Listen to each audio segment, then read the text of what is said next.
Anna here from Hot for History, and tonight I'm going to answer the question, is it possible for Prince Harry to become the king?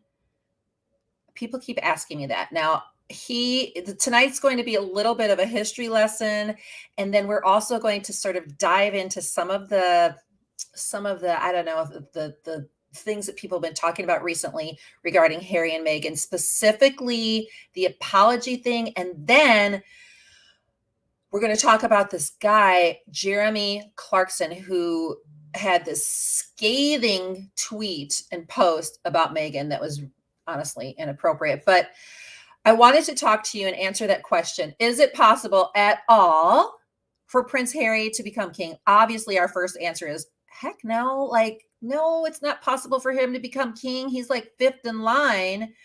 However, then it made me think back.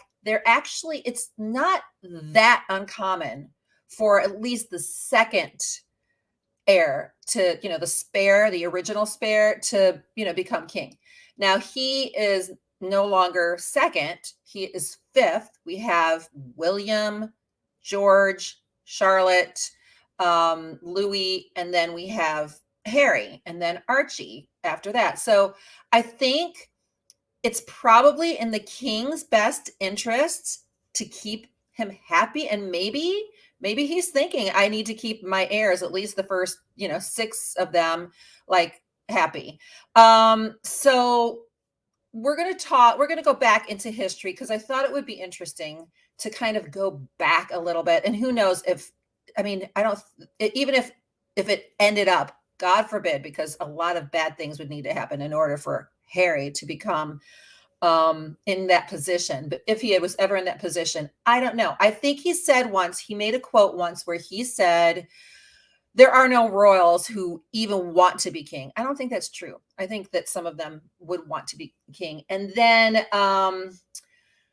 so anyhow, so we're going to talk a little bit about the history of how some of this came to be. And specifically tonight is going to be part history lesson. We're going to talk about Queen Victoria.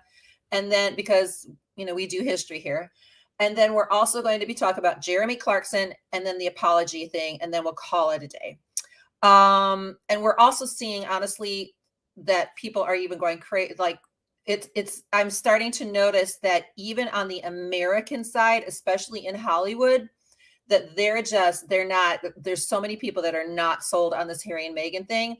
And, we're seeing that there was recently a report that even the BAFTAs, which is sort of, I think it's like the British Emmys or something, or awards show, that they don't even want Harry and Meghan allowed there, that they're blacklisted. So I'm going to go into a little bit of a history. I hope you don't mind, but I want to do this for a reason. So if we go way back to like William the Conqueror, even then there was a succession conflict, crisis that they call it.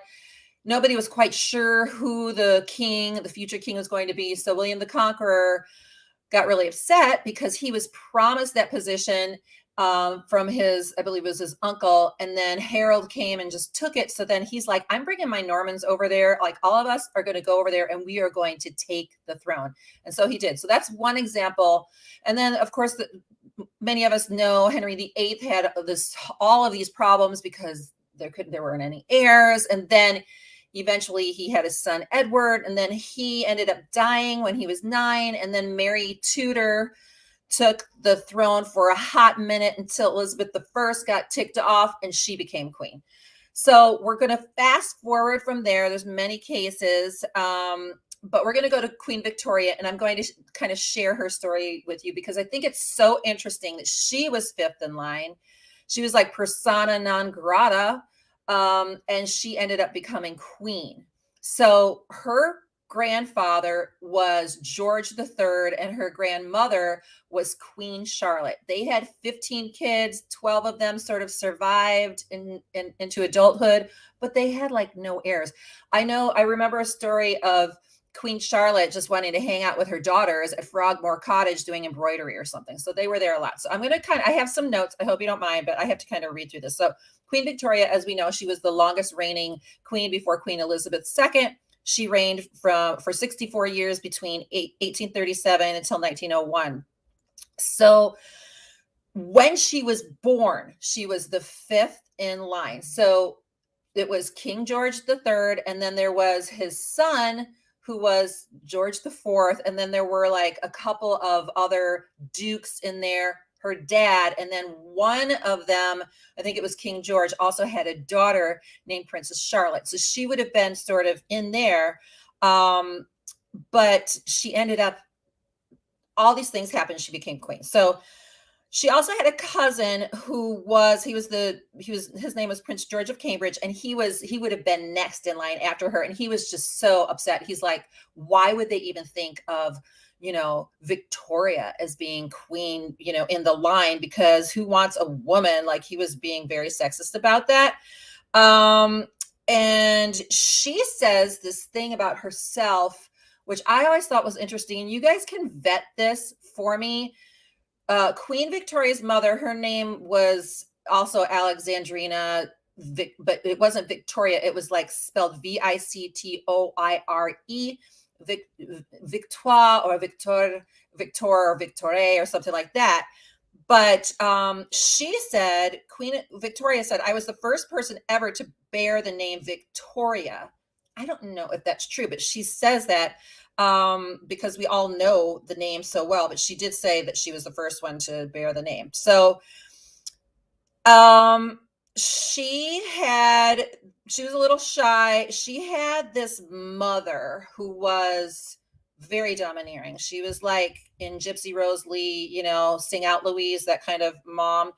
And she wasn't necessarily that nice to her. So this is what happened. When she was a child, she was born in the midst of a succession crisis. In fact, actually, her dad, all the dukes ended up trying to find brides and he was the Duke of York, and end up having children because there was such an issue. So even her dad ended up, breaking up with his mistress of 20 years and then finding this guy, Leopold.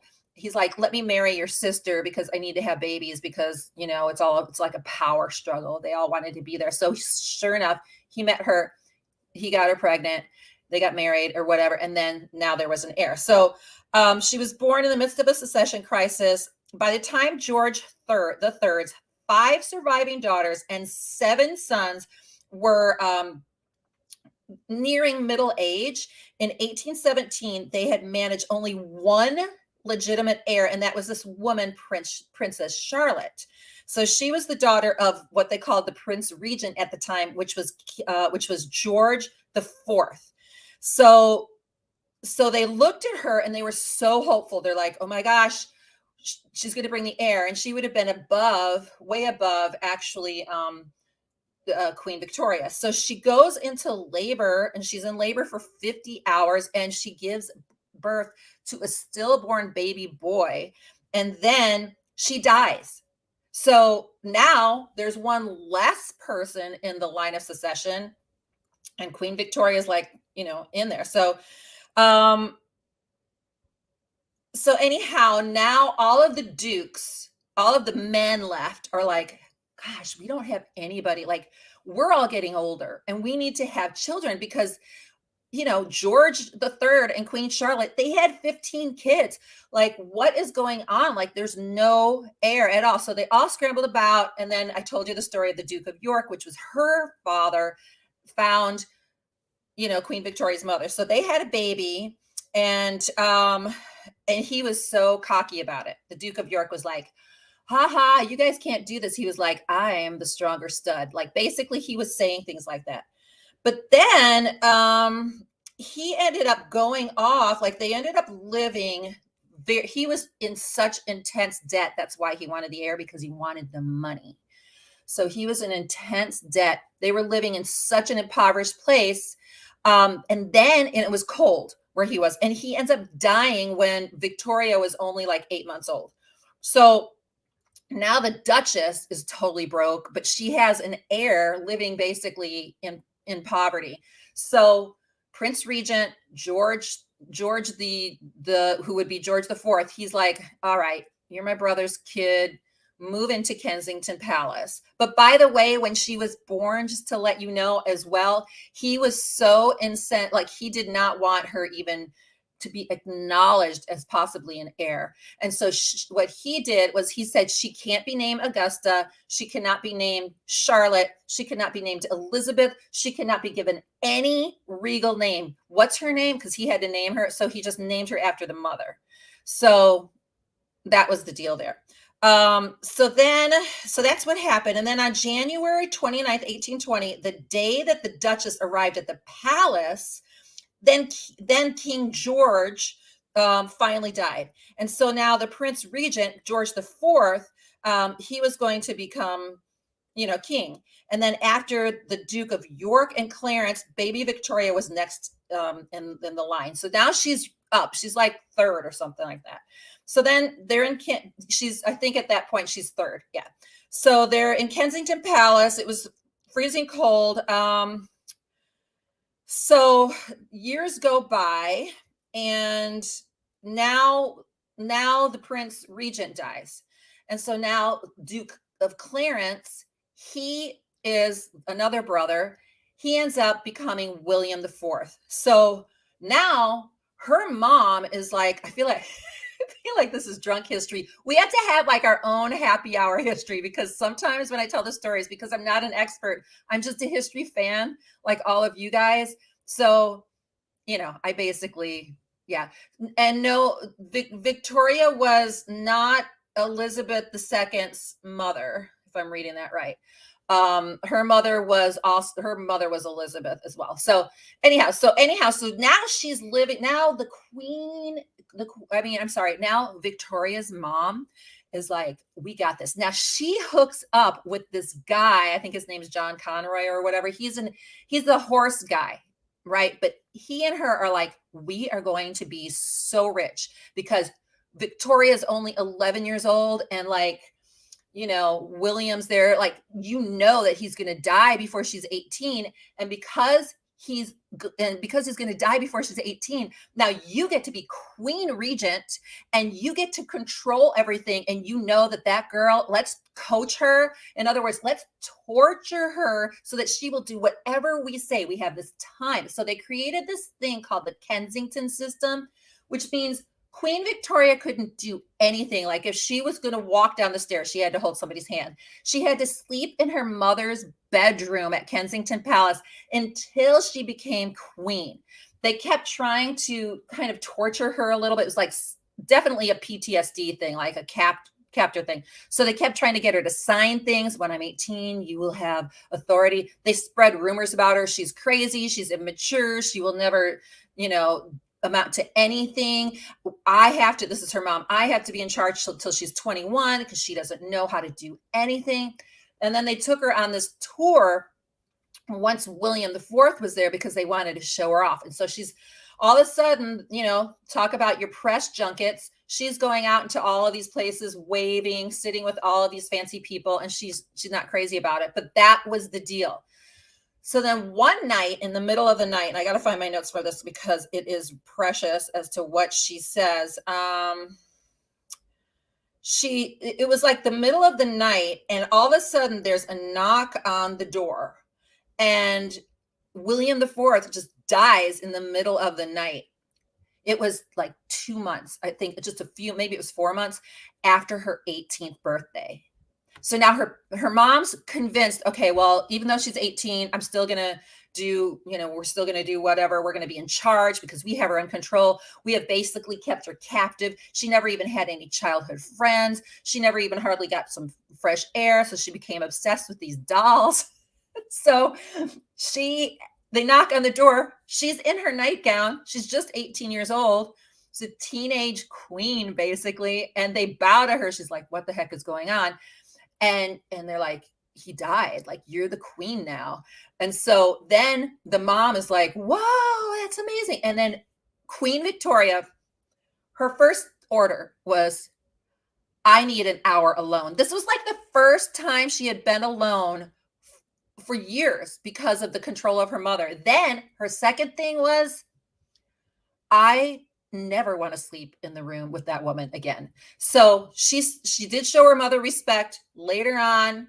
She gave her own mausoleum or whatever, but that was the deal. So what we know is that Queen Victoria became Queen of England. Then she ends up having 9 children. So she marries Prince Albert, which was the love of her life. He was a cousin.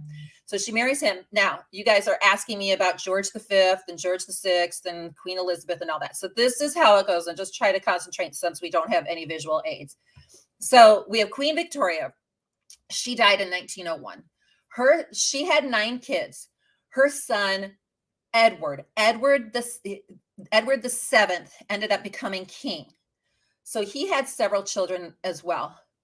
But his first son, Prince Albert Victor, died. He was supposed to be king. So here's another example of somebody who was supposed to be king who didn't become king. Like, we're all so sure we all want Will to become king. We all want George to become king. But all I'm saying is it would be extremely rare for 5th in line to become king. It wouldn't be as extremely rare for like the 2nd in line to become king. It happens. So Edward, which, by the way, a little side note regarding King Edward. Okay, they all had mistresses. So one of his mistress was Alice Keppel. Alice Keppel was the great grandmother, I believe, of Camilla.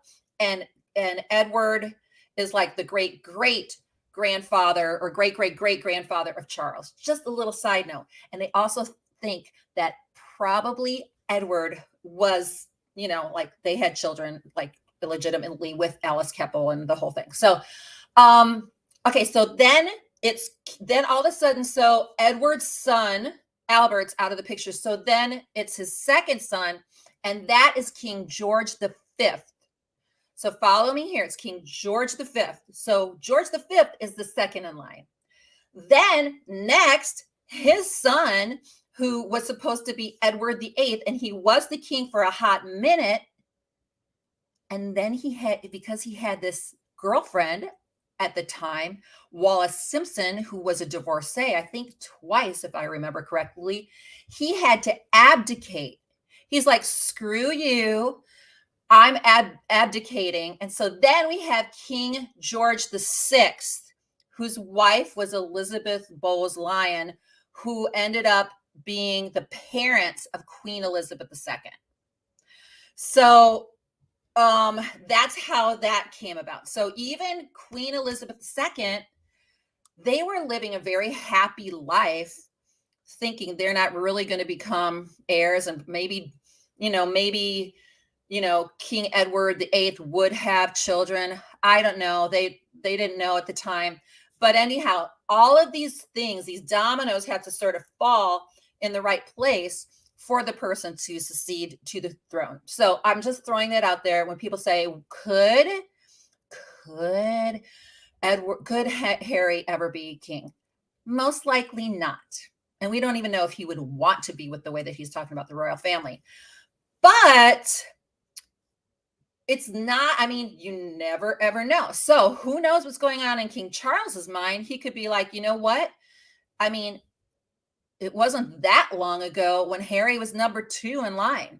So he's not that far down the chain. And he may be thinking in his mind, I have to protect, the future of this monarchy. And the other thing that I want to say about this is that in thinking all of this out, and even going all the way back, the popularity of the royal family and having good press is so crucial for the longevity of the royal family. Because right now, what we're discovering, like back in history, all of the brothers, everybody would fight for the throne. How did they fight? On the battlefield. Now we know that we have different types of battles, and the battles are all through the media now. And we're seeing that so strongly with them. So that, I don't think, what do you guys think? Do you think that Harry would ever be king? No, but I'm also just saying that you never, ever know. Like, you never know what could, come out from this. So I want to talk a little bit about this concept. Now you guys could pipe in, because I really want to know what you think about this. There's all of this press right now, and it seems like it's the same talking point. They're all like, Harry and Meghan are demanding an apology from the royal family. Will they do so? What I don't know and what I haven't figured out yet, maybe you guys can just scroll down so I can see your comments. Maybe you guys can tell me, is if I do know in the documentary at one point Harry goes, and they didn't even apologize or whatever. What I don't know is if the press is taking that little piece and stretching it into this whole thing that they are demanding an apology. They want to have a royal summit and they want to sit down, or if there was something new with some kind of statement that came out where they were made it clear that that's what they want. Because I don't really know if it's just exaggeration. I really think the firm is intentionally making Harry and Meghan look bad to keep William and Kate's popularity up. And we know that they do that. Like, we do know, and again, I think for those of you who have watched my lives recently, like I'm sort of in the middle. I love Will and Kate. I do love them. And I can but I can also see that some of the things that Harry was saying could be true, because we know, like, if you start to really look at history, even with Queen Victoria, I was just reading it today, like there were some press issues, there were some issues that they had to clear up about her, that people were saying about her that's not true. So public opinion, which we do through the press, is so important. So I think it's possible that what he said was like, they divide, the press offices or the communications office now. And so, like, tit for tat, it's like, okay, well, you said that, now I'm going to say this. Like, I noticed, okay, we're doing our documentary. Okay, so we're going to release our Christmas cards and whatever. I mean, it is true. So we don't know if it's coming necessarily. I don't know if it's coming straight from from the royal family, or if it's just that the press, like even this thing even the example I gave you guys with, like, okay, is the apology really this? Are they really insisting on an apology in a royal summit? Or was it that he said something and now they're taking that one piece and making it so huge, right? I don't feel like they are owed an apology. Harry, it's been, I mean, and I feel that way too. I mean, I know that I'm probably sounding wishy-washy, but there is that part of me, like, and I hate to get into the whole psychology thing, but I've had to raise like a lot of kids who I have, like, I don't like to get like super personal with this, but I have like 7 kids. I have 5 that are internationally adopted.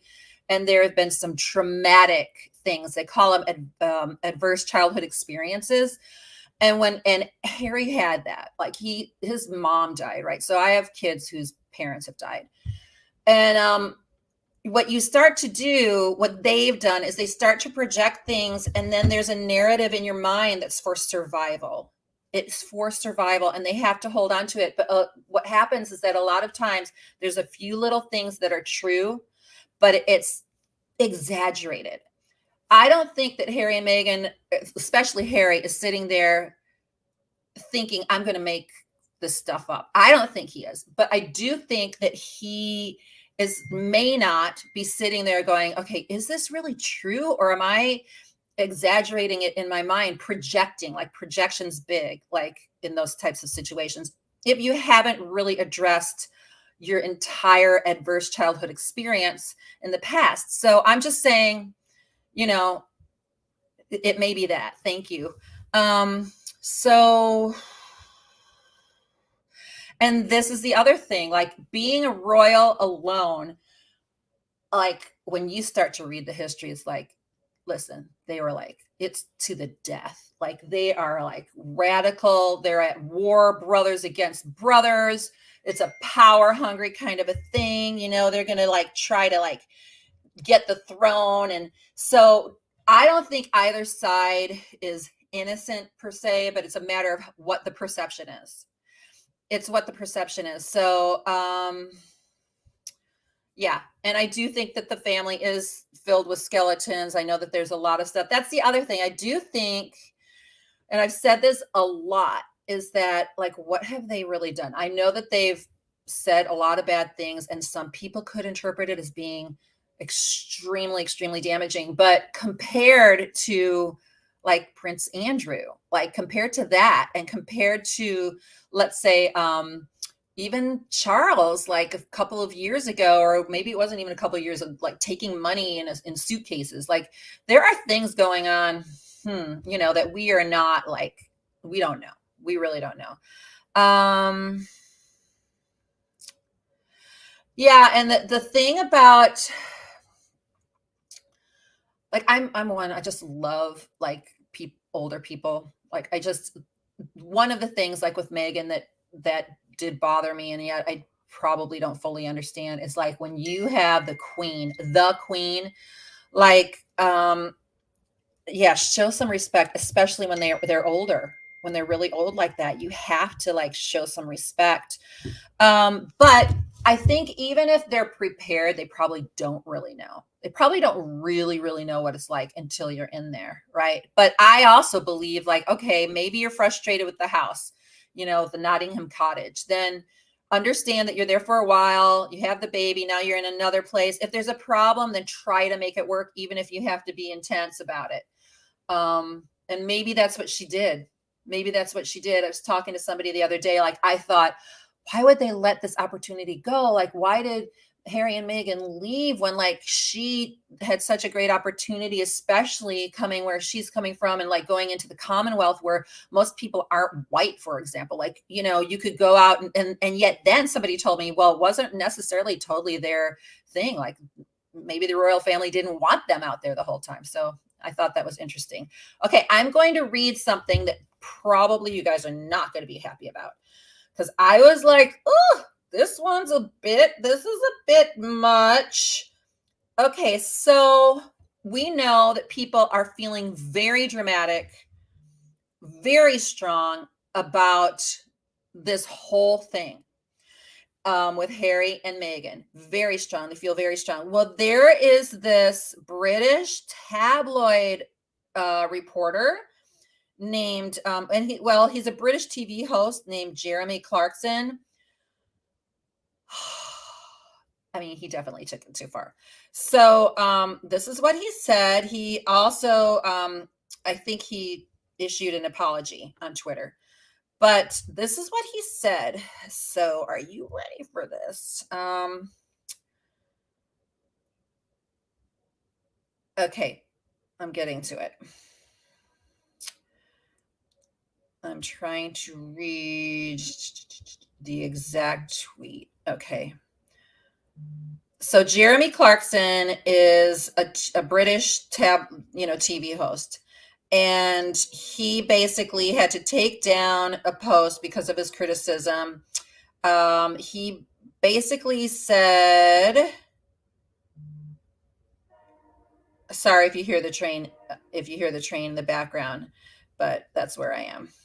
He said that he despises Meghan on a cellular level, despises her more than serial killers, and despises her more than serial killers. And then he dreams of a day where she'd be on parade and people would throw, what at her. So, I mean, and he called her a woman talking bullocks. So he got more than 6,000 complaints because he definitely crossed the line. And I feel like when people talk like this, even if they're not big fans of them, they're making the point for Harry and Meghan. It's like you have somebody talking about you, wanting you to walk like in the buff down the street and have people tossing stuff at you. I'm sorry. No. Don't even. So he issued an apology. He says, "Oh dear, I've rather put my foot in it. In a column I wrote about Meghan, I made a clumsy reference to a scene in Game of Thrones, and this has gone down badly with a great many people. I'm horrified to have caused so much hurt, and I shall be more careful in the future." But this is what he goes on. He says, "I hate her, not like I hate Scotland's first minister or Rose West. I hate her on a cellular level." So, come on, people, like seriously. So yeah, that's very extreme and very, very, very nasty. and making a point, honestly, like, it only takes a few people, like even Queen Victoria, like they were like 9 attempts at her life, 9 attempts, and she made it. She made it through that. But you have to be really careful. So again, we've been talking about Harry and Meghan. We talked about Harry possibly becoming king, which is not going to happen unless, you never know. But I want to make a couple more comments about the series. I just feel like we're sort of watching modern day warfare. It's it's like you don't see the wars like, with two brothers out on the battlefield, but this is definitely, these are weapons. These are weapons. They're both sides are using the press against each other to try to grab the narrative and formulate it and form it. And, one side, the royal family is trying to, play nice and act nice and make it sound like they're being nice, but who knows what stories they're also throwing out there. And the other side is just like balls to the walls. Like, we're just going to throw it all out there and say everything that we think. And so I feel like that's what we are seeing. So, yeah, and that I do agree with Styled for Life that Jeremy Clarkson only apologized because of the backlash, clearly not sincere. Yeah, he didn't mean it. He probably was threatened with his job or something. But what kind of wisdom, like, people, like, honestly.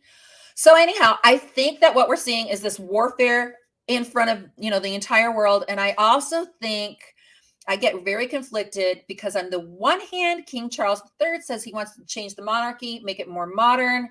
And then we have Harry and Meghan saying, this is what we want to do. This is how we want to do it. And the way that you change things, sometimes you shake it up and it's painful and it looks messy and it looks ugly until it's sort of all the pieces find its way back into the new thing. And the Queen died. It's not going to be just status quo the way she was. It's going to be totally different.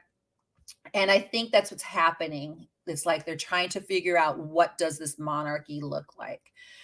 Never can, because Harry's under British House of Commons Lord debating revoking. Okay, but here's the thing. This is what, and again, Patrick, I don't know about all of the rules in the UK. I was thinking about this though. Like, so there is a new, I think it was the second reading of a bill that it came honestly from this woman who's the MP of York when they were addressing taking away Andrew's peerage, as the Duke of York. And there was a second reading and they were going to vote on whether or not the king can revoke those titles. And so then it made everybody think, okay, well, maybe then it would be for the Sussexes too, because these people who live in York and Sussex are like, wait a second, these people are supposed to represent our town.